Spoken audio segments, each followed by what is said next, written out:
શેરડીમાંથી નીકળેલો આ રસ હવે ગોળ બનવાની સફર પર છે. ધીમે ધીમે આગ પર ઉકળે છે અને સાથે સાથે ઉપર જે કચરો આવે છે તેને વારંવાર કાઢતા રહેવું પડે છે. નહીતર ગોળ ક્યારેય શુદ્ધ બની શકતો નથી. જીવન પણ આવું જ છે. આપણે આગળ વધવું હોય તો અંદરના નકારાત્મક વિચારો, અહંકાર અને બોજ ધીમે ધીમે દૂર કરતા રહેવું પડે છે.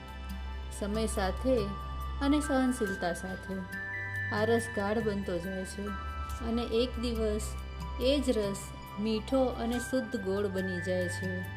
આ પ્રક્રિયા શીખવે છે કે જીવનમાં ફક્ત આગળ વધવું જ નથી, પણ અંદરનો કચરો પણ સાફ કરતા રહેવું છે. ત્યારે જ જીવન સાચા અર્થમાં મીઠું બને છે.